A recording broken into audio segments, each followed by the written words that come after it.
Hi friends, welcome to my channel Sirisha home life style.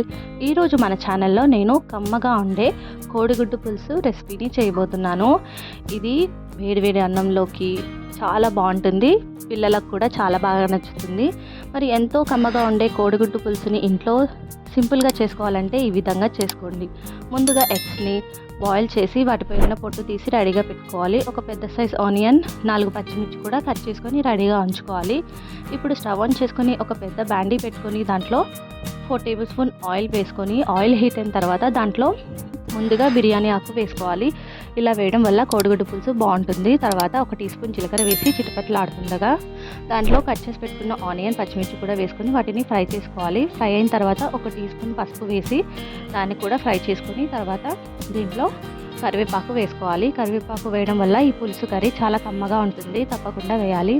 తర్వాత దీంట్లో 1 tea spoon అల్లం వెల్లుల్లి పేస్ట్ కూడా వేసి పచ్చివాసన పోయేంత వరకు ఫ్రై చేసుకోవాలి. ఇలా ఫ్రై అయిన తర్వాత దీంట్లోనే టేస్ట్ తగ్గట్టుగా కారం వేసుకోవాలి. నేను ఇక్కడ 1 టీ స్పూన్ కారం వేసి ఫ్రై చేసుకుంటున్నాను. తర్వాత దీంట్లో బాయిల్ చేసి పెట్టుకున్న ఎగ్స్ని కూడా వేసుకోవాలి. ఇలా ఎగ్స్ని ఒకదాని తర్వాత ఒకటి వేసి దీంట్లో చింతపండు రసాన్ని పోసుకోవాలి. ఇలా వడగట్టి చింతపండు రసాన్ని వేసుకోవాలి. ఆ తర్వాత వీటిని చక్కగా కలుపుకొని మూత పెట్టి కాసేపు బాయిల్ చేసుకోవాలి. ఇలా బాయిల్ అవుతుండగా దీంట్లోనే 1 టీ స్పూన్ ధనియా పౌడర్ కూడా వేసుకోవాలి.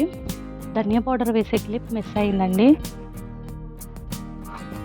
ఇప్పుడు ఇంకా ఒక 10 మినిట్స్ బాయిల్ చేసుకొని ఇంకా తర్వాత సర్వ్ చేసుకోవడమే. ఎంతో కమ్మగా ఉండే టేస్టీ కోడిగుడ్డు పులుసు రెడీ అయిపోయింది. మీరు కూడా తప్పకుండా ఇంట్లో ట్రై చేయండి. ఈ వీడియో నచ్చితే తప్పకుండా లైక్ చేయండి, కామెంట్ చేయండి, షేర్ చేయండి.